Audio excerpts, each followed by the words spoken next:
Are you still there? Can you hear me? I do the best with what we have. Right. You try what you can. Yeah. Are you cutting out? Yeah. Can you hear me? I'm trying to keep it going. Yeah. No. You sound good to me. I don't know if you can hear me very well. Yeah. I can hear you pretty good. But. So, yeah. I know you have all the questions and everything, but how are you doing? Are you okay? I'm better now, if I'm being honest with you. It's taken a long process to work through all this stuff. It's been a lot of years, but I've definitely found my strength. So I think that's where I'm at right now. But well, yeah. I know you've got to be busy with kids and everything, so that your life moves fast when you have little kids and you're doing your life. So, I didn't want any of this for you, as you know. Yeah. You told me that Tylee had come to you in a dream. Right. And you never told me what she said or what her message was to you. Yeah. I mean, this is what I always wanted to ask you privately, right? Like me and you, like, what did she say? I don't remember. If I'm being honest with you, I don't really know if I believe in the visiting of ancestors anymore. I don't really, like, people who are in your family. I don't think that's something that I've ever seen biblically where, like, you really get visitors from your family on behalf of Christ. I've dreamed a lot of things, if that's what you're asking. I've dreamed a lot of things about you, and I've dreamed a lot of things about my family, but I've never fully dreamed I can't remember exactly what you're referring to, if that's what you're asking me. Okay, yeah, but you called me, and so you knew something wasn't right, and you were questioning me, and you were asking, but this is before you knew anything, and you had had a dream with Tylee. I'm not saying she actually visited you, but you had had some kind of dream that had upset you, and I wondered, because she had passed away, if she had actually visited you and told you something, because she visited me and told me plenty of things, and the very first thing she told me was, "I'm sorry, Mom, for being such a brat." That's the first things that she told me. And it was so Tylee, and it was so her. So I just wondered if she had said something to you that you recalled. And that was such a long time ago. I just always have wondered, because I never asked you at the time, what your dream was. You just had told me that you had had a dream and that she had come to you. So I wondered. Yeah, I don't really remember, to be honest with you. Okay. I just didn't know if that was something that... And I totally appreciate what you believe or don't believe or whatever. You know what I believe, so it's not a big secret. Yeah. I mean, it's what you know from when you knew me, not what you know from what police have told you or other people have told you, but what you actually know from me personally. Which, that's the only other thing I wanted to ask you about, because do you remember our drive to Reno, just me and you, right? Mm-hmm. And I remember you telling me some really out there stuff. You just told me that there's multiple lives, and I told you that's not true, and I really don't believe in that at all. I don't think anybody's ever lived multiple probations. I don't think anybody's ever come back besides Jesus himself. I don't think that's not something that we do. That's reincarnation. That's not something that Jesus ever mentioned in the Bible, ever. There's nobody who comes back and lives in flesh and is born again and has a whole nother different life and experience. So I truly knew when you told me that didn't make any sense to me, and it didn't sit right with my spirit. But I trusted you as my mom. I tried to give you the room to share with what you thought and felt. But as years went by, I had to do my own research on the things. And I remember thinking, when you did that and said that, I remember thinking, that's just not right in my spirit. And everybody's entitled to believe what they want. But I'm telling you, for me personally, that in no way, shape, or form do I believe that anybody's ever lived a different life. I think once you're gone, you go to heaven or wherever the Lord puts you. And that is my true conviction to myself. I don't believe in anything else.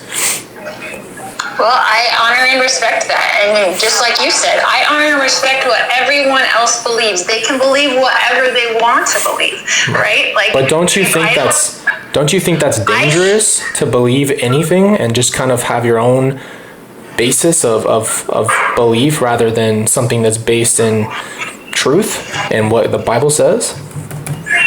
Okay, so I agree with you 100%. And there's a purpose for what the Bible does, and there's a purpose for what it says, and it says all the right things. And most people who ever come to this earth only come one time, and that's why the Bible is for everyone.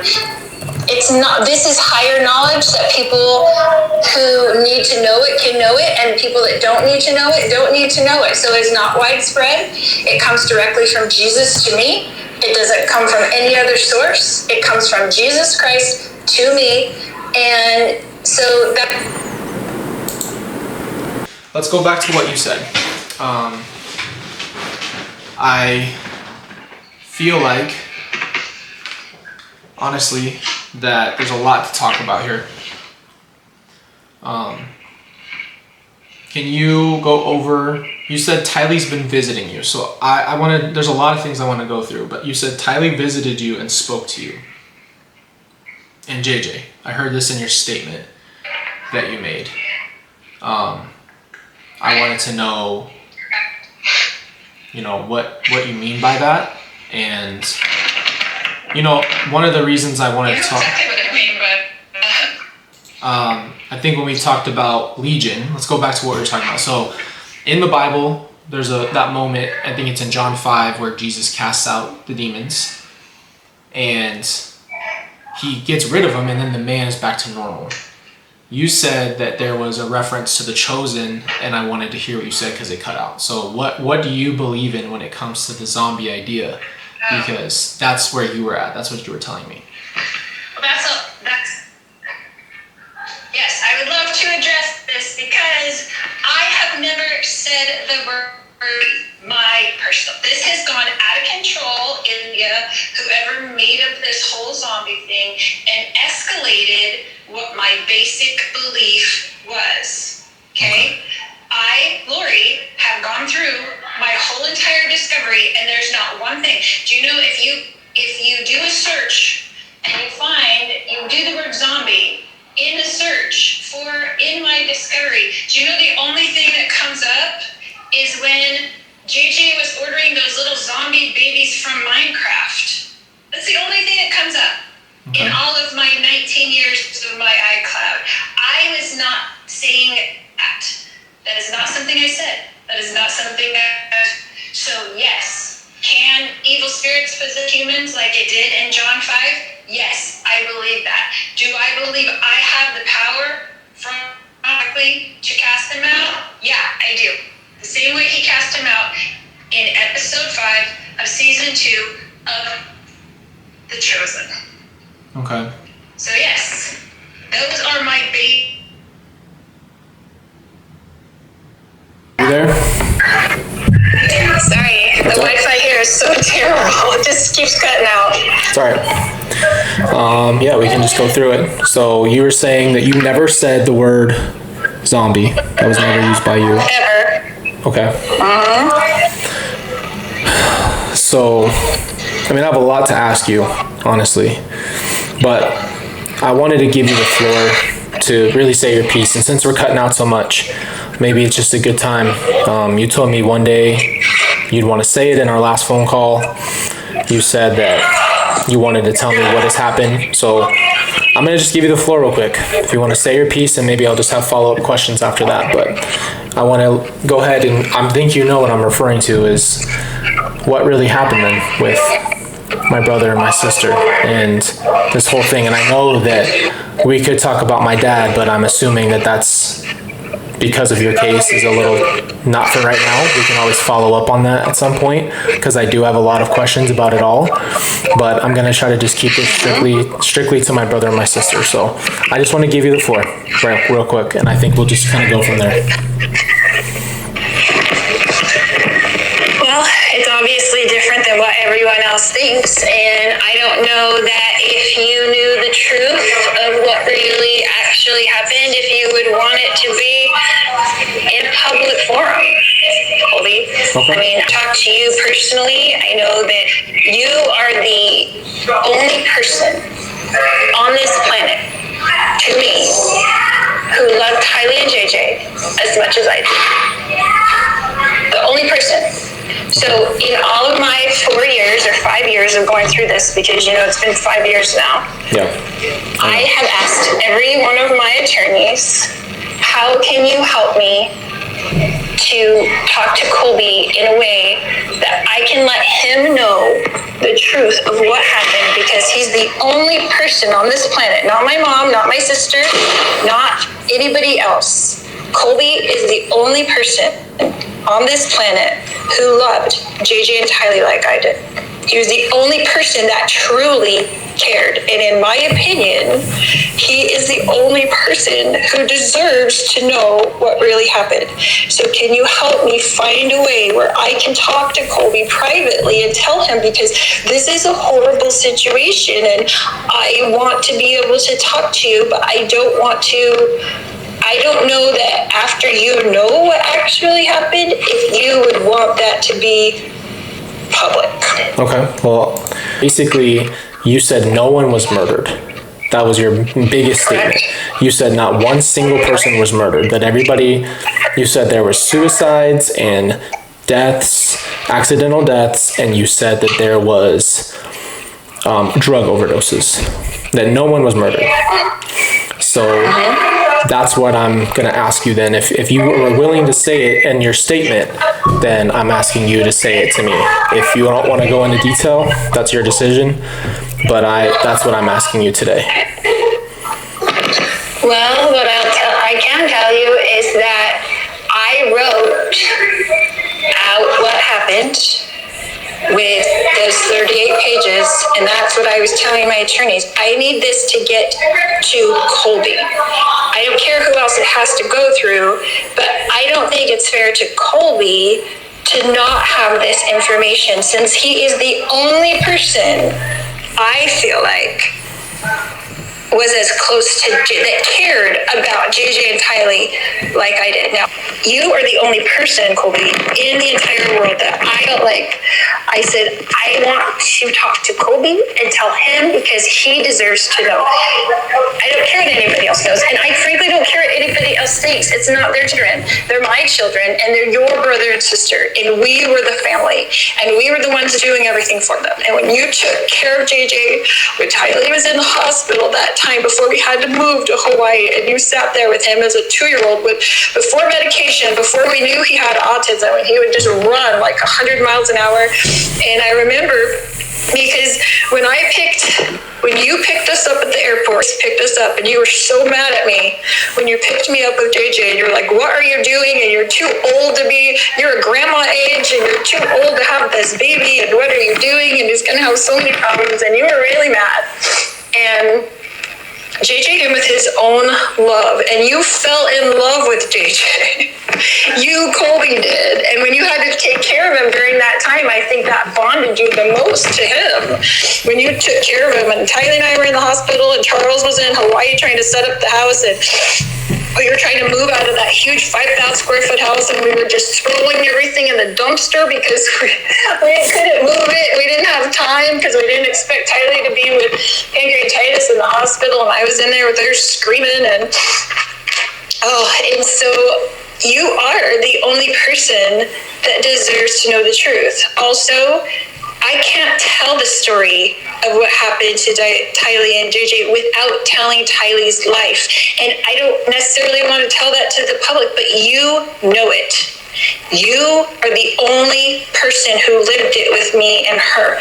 You lived it with me. You went with me and her to therapy every week.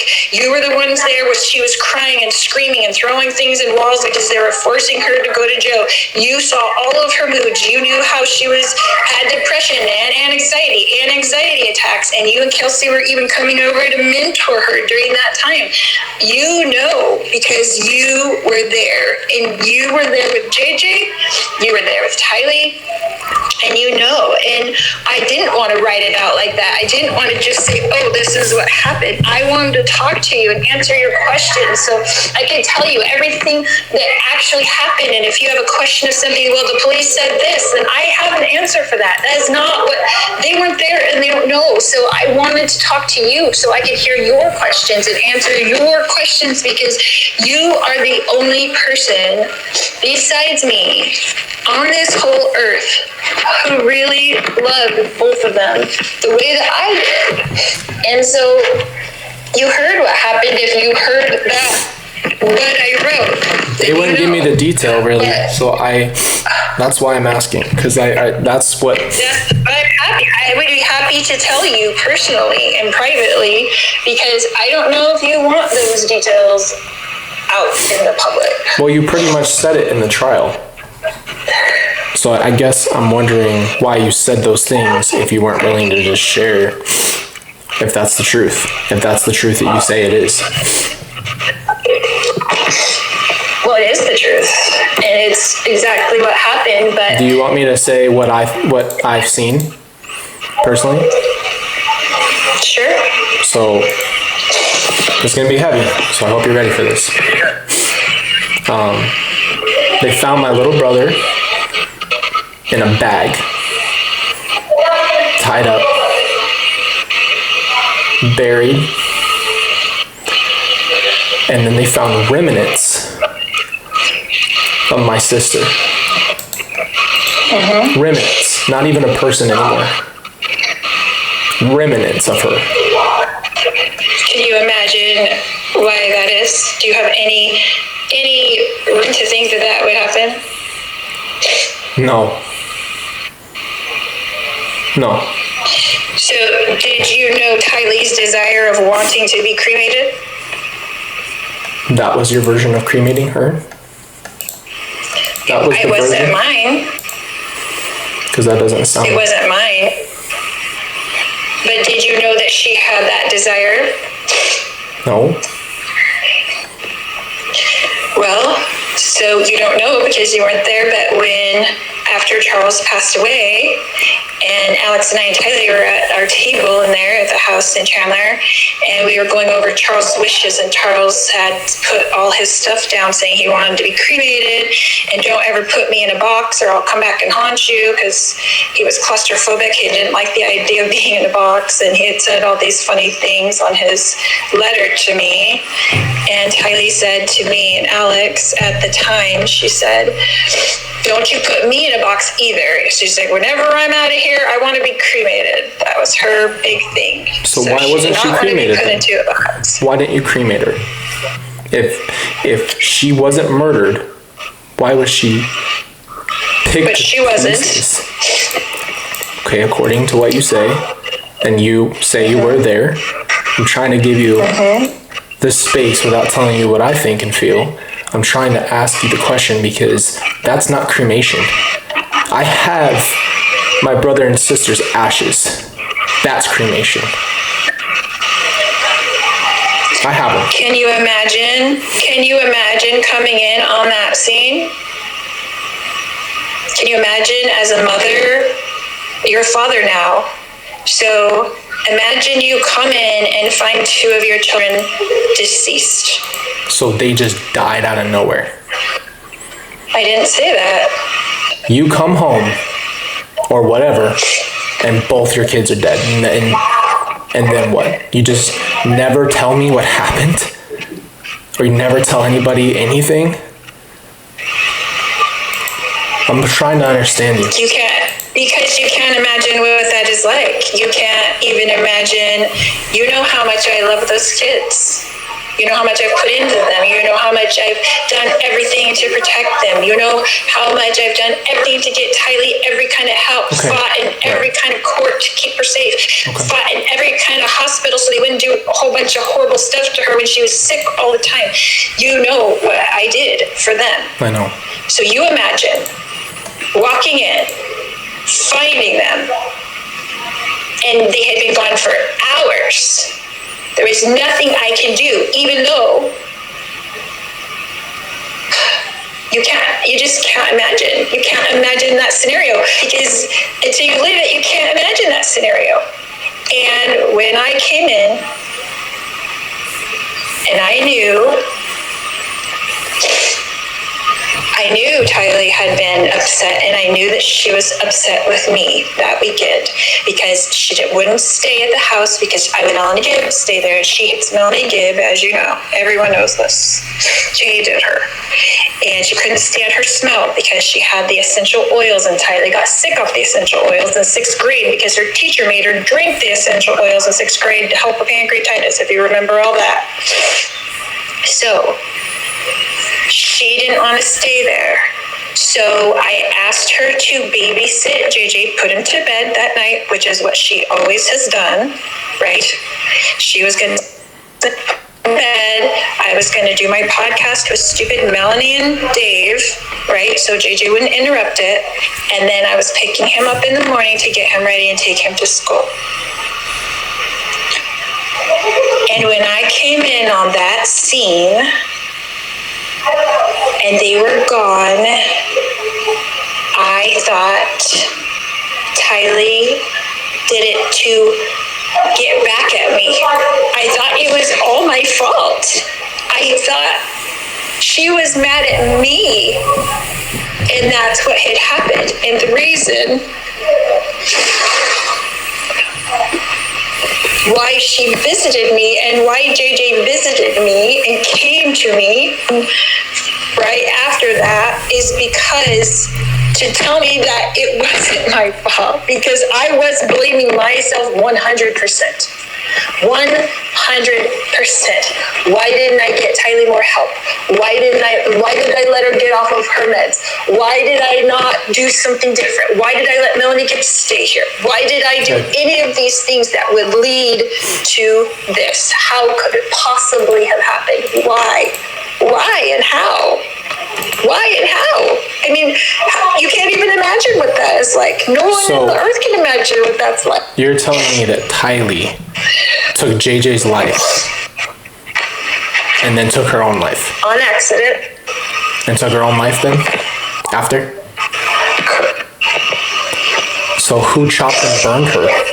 And who duct taped JJ and put him in the ground?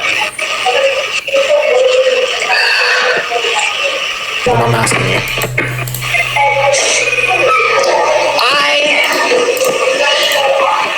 You were saying what? So you told me. Sorry, you're just cutting out. I can't hear what your question is. So you're telling me Tylee took JJ's life, then took her own life, and then someone cremated her by dismembering her and burning her and throwing her in a pet cemetery, and then somebody bound JJ, put him in a trash bag, and threw him in the backyard. And that was it. That was the end of it.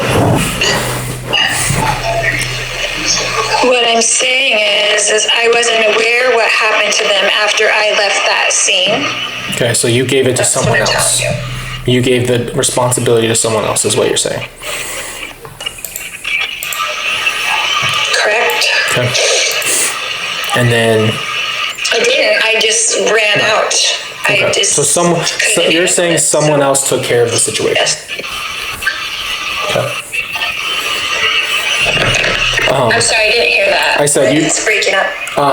I'm saying that you're saying to me that someone else took care of it. That's it. Then I don't have to go into more detail there. Somebody else took care of these things. So you. Correct. Okay. Okay. I'm telling you that their spirits were gone from their bodies at that time. They were gone. They were already in heaven. They were already gone. Okay. Correct. Okay. So you're saying that they were gone, and why, if that's the case, then why wouldn't you just tell us? What was the secrecy for? Why didn't anybody know There's a lot of reasons. Colby and I've gone over that a million times, and I can tell you from the beginning, my thoughts then and my thoughts now obviously are different. I've had lots of therapy about it, to kind of work through it myself. But at the time, I didn't want anyone to know what Tylee had done to JJ, and I wanted to continue to protect Tylee as her mother, who has been trying to protect her whole life. Like, this is my scenario, Colby. What if Tylee holding JJ down for too long, trying to get him to not scream and be loud in the apartment, which she was always upset about. We weren't in a big house anymore. We were in these tiny little apartments, and he was loud. And what if she held him down too long and realized afterwards what she had done? What if she had come running to me and told me what she had done, right? That it was an accident? Do you not think that I would have told police that I did it to save Tylee? Because you know that I would have. I would have done anything to protect Tylee. And in my mind at that time, and some people might think it's not rational, but wasn't rational at that time, because you can't imagine what it's like to find your children in that way. You can't imagine. So no, I was not being rational. However, I was still protecting Tylee in my mind, and I still am. This is why I only wanted to tell you privately. I didn't want to tell the world what went on. I didn't want to tell the world that Tylee stopped taking her medication 2 weeks before this. She was on anti-anxiety medication, anti-depression medication. She was on a medication for panic attacks, and she was on birth control so her ovarian cysts wouldn't be bad. She was on all that stuff. And when we moved up to Idaho, 2 weeks before, a week after we got there, she said she didn't want to take her meds anymore. And I said, honey, you can't go off meds cold turkey. You can't just you have to wean off of them. And you know how she was, and you know how stubborn she was, and you know how she would do anything that I told her to do, and she would do the opposite. So no, I haven't wanted to tell everybody, and nobody could even understand how it could get to this point unless they understood what had happened to Tylee since she was 3 years old. So yes, I have been protecting Tylee. I will continue to protect Tylee. I didn't want this to be made public. I didn't testify in court for that purpose. To protect her name? They could put me in here for 5 lifetimes. They could put me in here for 1,000,000 lifetimes. It doesn't matter to me. So I just want to understand, because this is what I asked you before. You're telling me that all of this is to protect my sister's name because of what she did. Is that what you're telling me? In my mind, yes. Okay. I think it's hard because I've come to know the prosecutors myself. I've looked at a lot of the evidence. There was nothing left of my sister to even really look at, because somebody was so brutal with her. Somebody was so sick with her after she was taken. I can't hear you, Colby. It's cutting out. I said that... I can't really hear anything you're saying. I said that it was... I've talked to the prosecutors. I've looked at a lot of what they've shown me. And Tylee was so brutally mistreated after her death that it wasn't even human. It wasn't even humans. Well, I'll tell you something about what I know about the minute, and because of my own experience of being outside of my body, right? You could care less what happens to your body after you die. You could care less. Okay, hold on. And I know people on Earth are really worried about it. I don't want to hear it. I'm sorry. I get it. I don't want to know. I did not intend for that to be done to her. It's the most brutal thing I've ever heard in my life. It's the most brutal thing I've ever heard in my life. So I don't want to go over that, really. Me either. JJ. I want to think about that. JJ was found. They were not in there, Colby. They were not in there, is what I'm telling you. But I'm telling you. No matter what happened to to you when you're at a coroner's office and they cut you open and do an autopsy. Okay. Yeah, that's really gross. It's No, really that's not gross what when I'm they do that talking to anybody. That's not what I'm talking about. But with JJ, You're not in there. JJ was found fighting his bag that he was put in. So did Tylee, you're telling me Tylee held him down too long or put a bag over his head? Because that was the evidence that JJ was being suffocated by somebody. That was the evidence. So that is not the case. So when I found those my little precious babies, there was no bag, there was no tape, Okay, so there's they're just both nothing dead. of that. They were just gone. Okay. Anything that was done was after the fact, long after the fact. They were not in there. Okay. Then that brings me to a question here. With all of this being said, what has it been like for you? Sorry, you're cutting out. Okay. I didn't hear you because I said- was cut out. What has it been like for you then since 2020? How have you been affected by all this?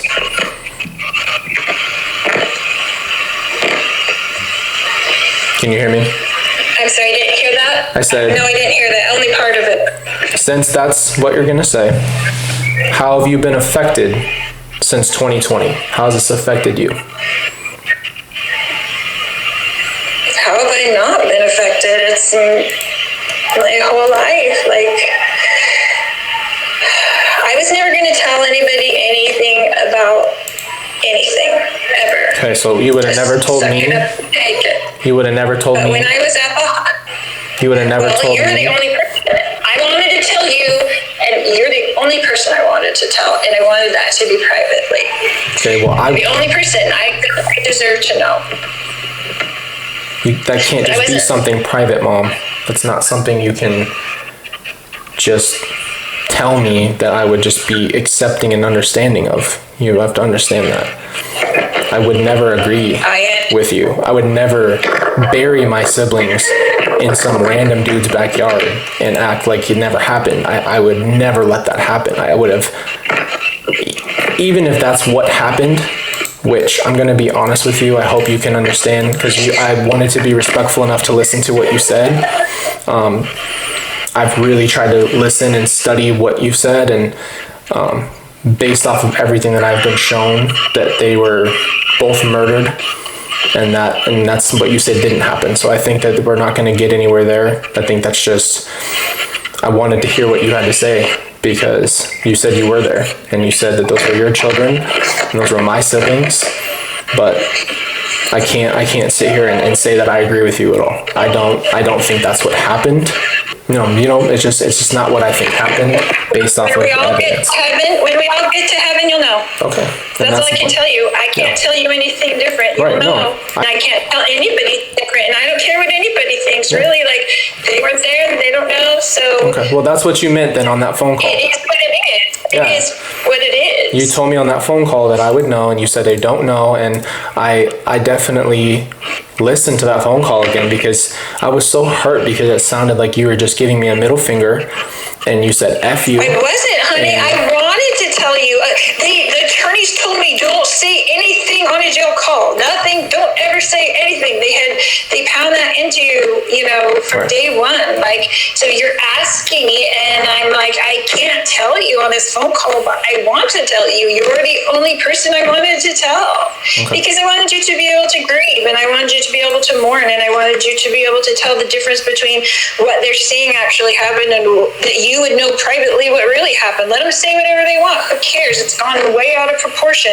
But I wanted you to have that for your own peace. That's it. For your own peace of mind. You know Tylee better than anybody on earth except for me. You did. You lived it with me. So can I ask you another question then? Obviously, I have a million. I'm trying to keep this very, really to the point of the things. I think that I've noticed you say you have a lot of these enemies, and that you have believed to be a very big usher into the second coming and Jesus and all these things. So I'm wondering, do you feel that you are this person who's lived multiple lives and is here to do this thing to usher in Jesus' coming? Is that what all of this hardship on your part is? Is that why you think you're going through so much hardship? Is that you are that person?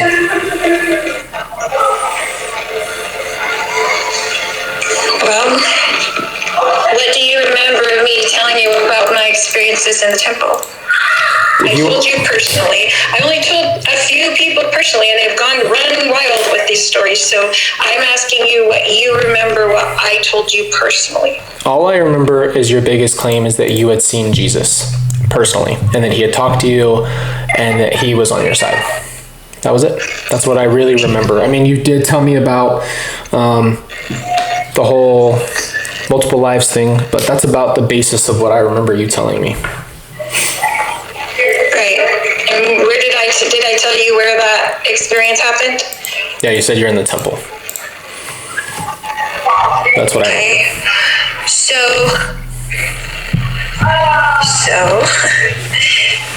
I learned all these things that I know from Jesus personally. So when he came to me in the temple and he put his hands on my head and ordained me to do something for him, like a job, right?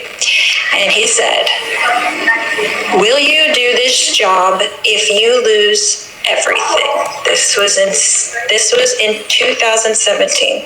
Okay. And then he said, will you do this job if you become like Job? That's what he asked me. And at the time, when he was right there with me, and you have those wonderful, heavenly, peaceful feelings, I thought, sure, I'll do anything you want me to. Go to the ends of the earth. I'll follow you to the ends of the earth like Peter. And then you walk into that scene and you're on the ground like Peter. Like, what is this about? What do you mean lose everything? I lost everyone, and including you, which was really the hardest loss of all to me, because you were my best friend for 24 years, and losing you over the past 4 years was harder on me than even losing the kids. But he asked me to do a job for him. Mm-hmm. And I said that I could, and he said it was going to be terrible. Now I'll tell you this. Okay. When you have a visit from Jesus, a personal visit, right, then because there is opposition in all things, you will have a personal visit from Lucifer. Okay. So weeks after I had this visit with Jesus in the temple, I was in JJ's room at the big house where you got married. Okay. And Lucifer was standing right in front of me. Okay. And he said to me, I know who you are. I know exactly who you are, and I will stop you. Okay? So, Jesus gave me a job. Okay. Lucifer has done every single thing to get me to take my own life, because that is his goal. If I leave here, I cannot do my job for Jesus, right? The only thing I have to do for Jesus is stay here, right? He needs me here to help people. Right. Now, there's 8 women in my pod right now facing the death penalty. Uh-huh. Okay? 8 women in this little jail. Okay. I help them every day. Okay. I help them doing their workouts. I help them doing all these things. I help them with their cases. Uh-huh. Whether Jesus needs me to help him and serve him in primary or in prison, he asked me to do this for him. Now, the media flood that has come against me, right? The media flood that has come against me is from Lucifer, right? He does not want this job done. He does not want me to help these women. He does not want me to uplift them and strengthen them and help them hold on until he comes again to rescue us all. Right. He doesn't want that. Okay. So he wants me out here. Okay. And he's taken everything away from me like he took away from Job. The only thing wasn't allowed to do to Job is what? Kill him. He wasn't allowed to kill Job himself, right? Yep. But he was allowed to do everything to make Job want to kill himself, right? Everything. Right. So it is a personal attack on my family because Jesus asked me to do a job for him. Okay. So that is my belief that he has taken every single thing I've ever said and twisted it. He has taken every truth and turned it into a lie, taken every lie and turned it into a truth. So, yes, that is what I feel like is happening. Okay. I will continue to do my job, whether I have your support or not, although I would love that. And one day, everyone will know that that is true, and that that's what happened. I hope you can listen to what I have to say as well. Sure. Yeah, I'll be honest with you, I've done a lot of praying. I've dreamed dreams of me delivering you from demons. In those dreams, every time I yelled at you and we screamed, and then I would perform a deliverance on you, and I would call things out of you. I do not share your beliefs, and this is after a lot of pondering and praying on my own. After everything happened, I started to read the New Testament, and I wanted to trust you before I found out. I wanted to believe that Kylie and JJ were walking around somewhere, maybe in a barn. I don't know. I couldn't understand what you were doing. And I tried to just keep saying, you know what? I'm going to trust my mom. I'm going to trust my mom. I'm going to trust my mom. When I found out what happened and I started to see everything, I gave you a call. And in that call, it was very confrontational, but I felt like I wasn't judging you. And a lot of times you said I was judging you and you think that I was with everybody else and I'm like the media. And I'm glad that I called you now because I have my head on straight. And I can tell you that after a very long time of listening to what has been in the documents, these are the things they recovered from you and from Chad and these things, it doesn't make sense to me. And none of it is biblically based. And I know you have a different viewpoint, but you and I are on completely two different, it's black and white. It's that different. And a part of me struggled for a very long time to try to remember the person you were before all this, and try to remember that you did care so much, and it felt like you loved us and you tried to protect us, and you were just a different person. And I understand that you believe that these are the things, and you know what? We're not even going to have an argument about that because there's no point. There's not going to be me sitting here telling you this, and this, but I will tell you fundamentally and 100%, after praying a lot about it and everything over the last few years, I do not agree with what you believe, and I don't think that. Yeah, but you don't even know exactly what I do believe, honey. Like, you're saying that because you're going with what everybody else has said I believe, but I read it. My actual beliefs. Right, but believing that someone is a zombie or I know you said you didn't say that. That is not my belief. But believing that. That is not my belief. Believing that even with what happened with Chad, I thought that all these things were happening, and all this time you were talking to him, and then I was mad at my dad and I stopped talking to him because I was mad because I thought he hurt you, but you were talking to Chad too. That's not right. And those things aren't right. And I don't know everything. Like I told you, I'm not arrogant to sit here and say I know everything. And I wanted to give you the platform to say your piece. But my piece is this as well. I do know you. And none of this is congruent to the person that raised me. None of it. Nothing. When did I change? I would like to know when you think that this miraculous, after 50 years of being a wonderful mother, that I turned into this horrible person. Like, what? No, I think. When do you think that happened? Can I be honest with you? I think you were beyond deceived. I think spiritually you were horribly deceived by a man who Do you saw. think that standing in the room with Jesus Christ, that he deceived me, that I could be deceived after being in the room with Jesus? Do you think that I could personally be deceived? I don't think that this is a commission of Christ. And I'm sorry to tell you that. But I want you to know that because I want this to be. It's a commission of Lucifer trying to make my life miserable. That's what it is. Okay. It's not from Christ. Christ lets things happen and strengthens you through it when he attacks you. Okay. This is not done from Jesus. This is Lucifer attacking our lives, my life, and including your life, because you are my child. So you have also been attacked, and I am very sorry for that. There's nothing I can do. I leave it in Jesus' hands to handle it, because he is strengthening us through this attack. It's just like he let it all happen to Job. Why did he let Job get to that point and suffer so much? Why did he have every single thing taken away from him? Why? Why did he let all those things happen? He has a purpose. And he told me, this is what Jesus told me 20 days before I was arrested in Hawaii.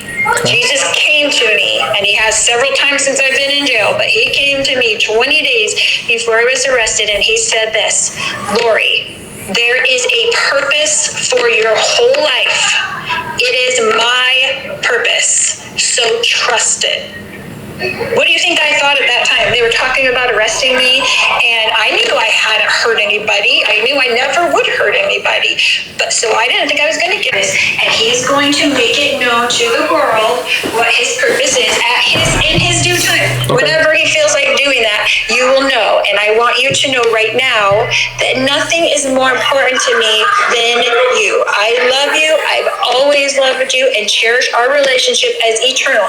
I understand you being upset with me. I get it 100%. I don't blame you. But I want you to know that no matter what you've ever said about me or done or said on the media or anything negative, I forgive you. I don't hold it against you. I love you. I understand completely. And you will know one day, Colby, and you know. And that's all I can tell you. I love you more than anything. I miss being a part of your life and my grandchildren's life. I know why you're probably doing that, but we have an eternal relationship, you know. Ava came to me the night before she was born. I didn't even know that Chelsea was due with the baby, and she came to me the night before she was born, and I held her as a baby in the spirit world, and she told me that we had loved each other for eons of time, and that she loved me so much, and the joy that filled me when I held that little baby filled me. Colby, she came to me because she knew that you wouldn't let me see her and you wouldn't let me talk to her, but she said our relationship is eternal, and she loved me, and I'm her grandma whether you like it or not. She said, I'm your grandma whether my parents like it or not. And so there is a purpose in all this, and I'm sorry it's been hard on you, honey. I love you so much, and I'm sorry this has been awful. I pray for you every minute. I was crying in church one day, and I was sitting there crying about you, and I was worried about you. And Jesus came next to me, and he said, why weepest thou? And I said, you know why I'm worried about Colby. I love Colby so much. And he said, you love him. Let me lead him. I've got this. I've got him. I know him like I know you. So I have left you in his capable hands, and I know he has taught you. And I'm sorry if he hasn't given you comfort where I am concerned, and maybe it's not time yet, but he will. I promise you, he will. And you'll all see, and everyone will know, but I want you to know how much I love you. I've always loved you, and I love those babies, all of them. And I'm sorry that you feel like you have to keep them from me. I would love to have a relationship with you and with them, but you would have to do what you have to do. But I promise you, you will know that all of this is his purpose. Okay. I'd like to give you my piece as well, because I don't know how much longer this is going to go. Can you hear me? Yeah, now I can. Okay. It was cutting out. I wish more than anything that I had my family. I prayed and was so grateful when my daughter's being born, Riley, that she was going to have a family and aunts and uncles and grandparents on both sides and people to love and support her. And then one day, everybody was gone and everything was gone. I also turned to Christ, but I believe that Christ was preparing me for what was going to happen. And you and I do not see eye to eye at all when it comes to belief in Jesus. We don't. I don't believe, and I've really searched. I didn't just make a conclusion. I'm not someone that does that. I really take my time. And I took my time. And I read the New Testament, and I read Revelations, and nothing that I've seen is godly or connected to God. And people can say what they want to say. I always dig deeper. I know I'm not going to take someone's word for something. I'm going to go try to dig deeper and find things out. I based it off of what I knew about you, and none of it ever added up. And you used to ask me on the phone if I had received information or clarification or something of that nature, and I never did. And then all my dreams following that were dreams of me either delivering you from demons or me yelling at you at the top of my lungs. And you were not the same in my dreams. And you were not the same person. And I had to accept the fact that I lost my mom too. I had to accept that. But with that being said, with you being there, I need to tell you this. You did raise me. You took care of me. You took care of my needs. You tried to protect me the best you could. And I'm grateful for what you did for me when I was a child. But I will tell you this. This situation does put us at odds. And I can't sit here and say that I agree with you. I can't even really understand where this side's coming from. I don't wish pain or anything on you. I have no malice towards you. Zero. But I do want you to find comfort. You don't have malice towards anyone. No, and I won't. And I do 100% forgive you. I forgive you. And I'm not going to hold you in a jail cell of my heart, but you cannot be a part of my children's lives. And I think you need to understand why. Because you and I can't even be a part of each other's lives. Because I don't feel like I know you anymore. And I don't want to hurt you by telling you that, but I don't want to lead you on. Well, how is that forgiveness? How is that Forgiveness is a choice of forgiving. It doesn't mean you keep going. It doesn't mean that. And if you and I are this different on our beliefs of what happened to my family, then how could we ever even conversate? I can't sit here and pretend like this isn't what it is. And I hate all of it. And I hate that you are still suffering in some way. But at the same time, I understand it. You and I do not agree. And I can't say, even listening to you, I don't feel that conviction in my heart that that's what happened. But that's what you think happens. That's what you say happens. And you know what? I wasn't there. But I know what I feel. And I have my own spiritual intelligence. And I have my own ability to search and ponder. And I guess this leaves us to a place where all I can ever know is that I will find out one day in heaven. And that's all I could ever say about it. Because you and I cannot agree on these things. I do not wish harm on you. I saw you in that courtroom and I wish I could have talked to my mom. I wish I had my mom there. I wish I had my brother and my sister to look at all my kids. Me too. I wish my dad was here and being a part of it. I wish my family was here and they're not. And you're gone too. And that hurts. It hurts. But I want you to know I don't have a harmful bone in my body towards you. I am mad and I'm upset. But this is something you and I cannot agree on. And I need to set that base now. We do not agree on that.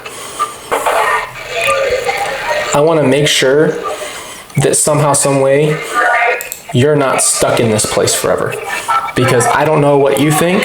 People have said that you have a delusional disorder of hyper-religiosity, and you know what? Because if you tell anybody you've had a visit from Jesus, that's what they say. That's what psychological world says. But I am not crazy.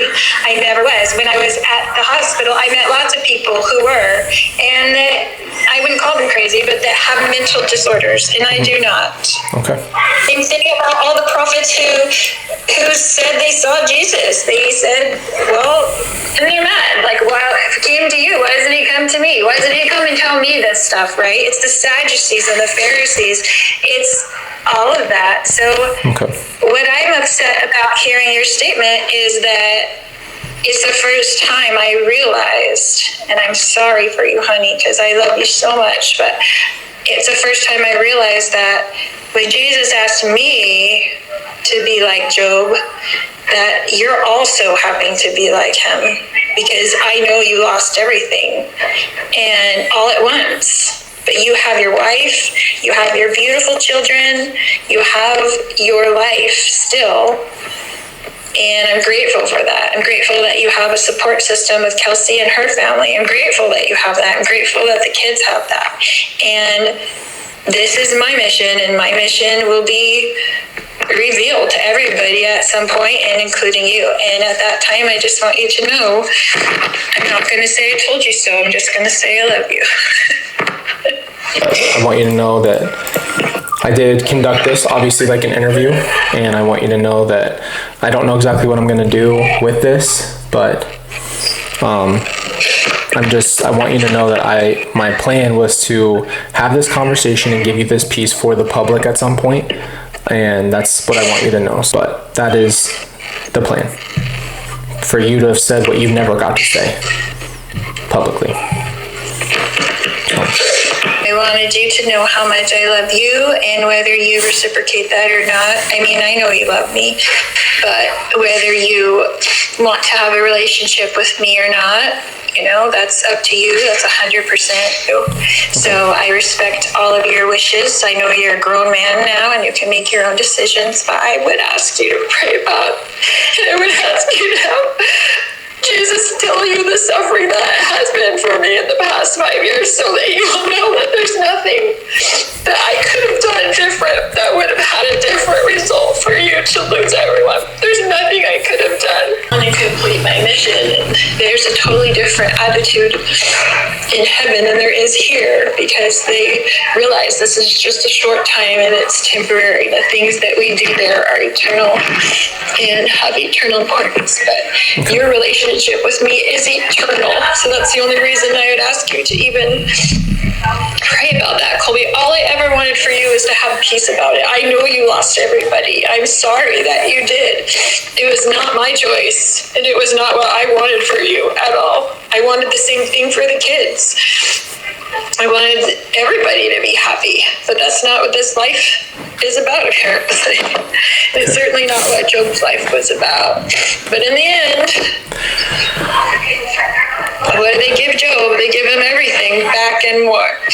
So we'll see how Jesus wants to handle that. He hasn't told me when that is going to be, but he did come to me on February 2nd in this jail this year, and he said many things to me, and he told me to write them down. And when I wrote them down, he said, one of the things he told me.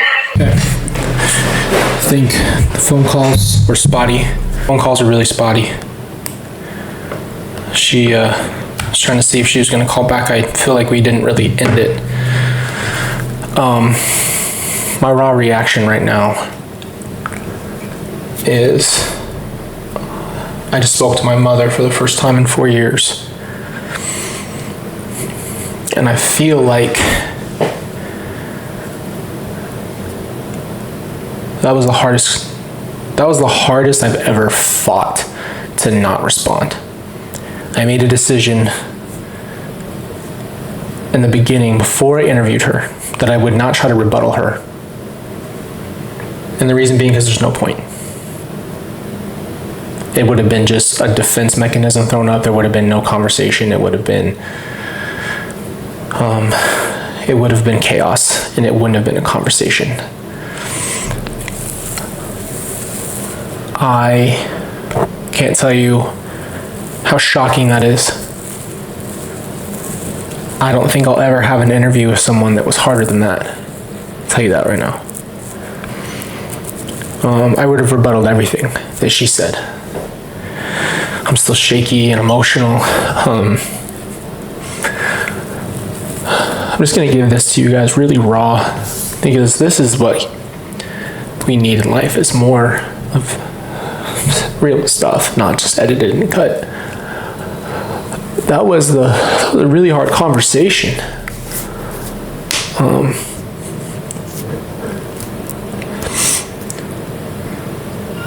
She's so convicted of her truth and her reality.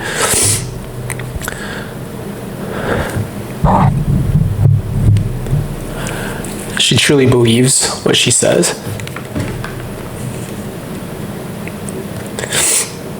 She begged to be in my life.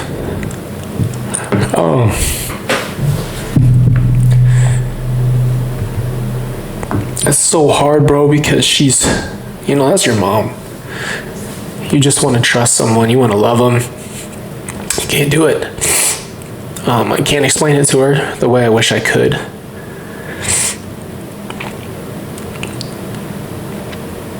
Of course, I want my mom to be a part of my life. Of course, I miss my family.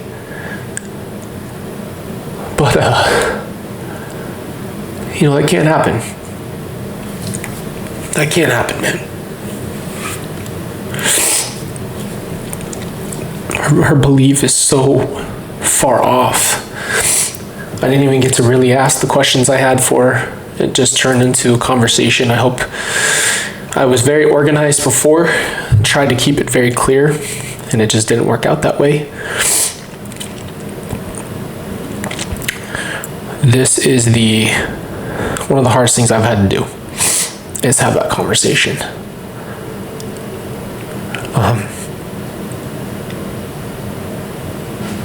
My sister did not kill my brother. She didn't. Put it on her. It's so unfair.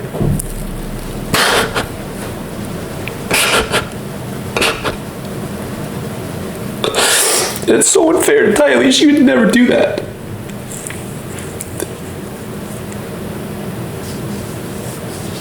I don't care how mad she was, how upset she was, how hurt she was, and she was being put through hell, being moved around, and after everything that happened to my dad, she didn't even have a chance to breathe.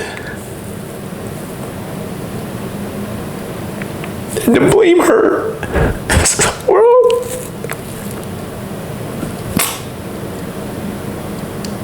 This isn't Tylee's fault. Damn. Alright, let me pull myself together here. This isn't Tylee's fault. She didn't do that. She didn't hurt JJ.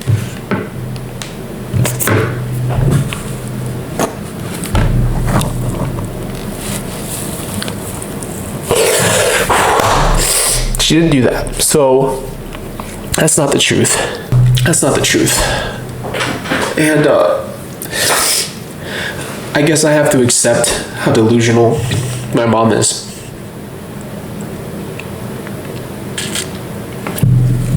This is not real. There's no even slight evidence that Tylee did that.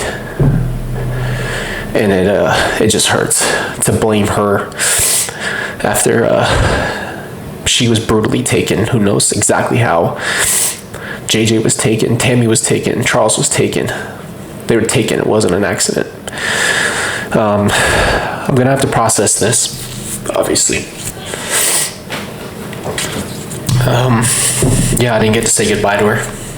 I feel like I said my piece. You heard what she had to say, so that's about it. I'm a mess right now. But I'm not gonna let that be the narrative. Tylee didn't do that. But I didn't rebuttal her because I knew it wouldn't go anywhere. I tried that. I was very confrontational with her and I just got doors in my face. I knew I had to come in and just ask questions. Not come in with an angle. Not just say my piece, to send my piece to the end. I feel like she heard what I had to say. So, this was the heaviest thing I've ever done. Thank you guys for watching this. This is not easy to share. But I say that right now because I'm feeling the gravity of this.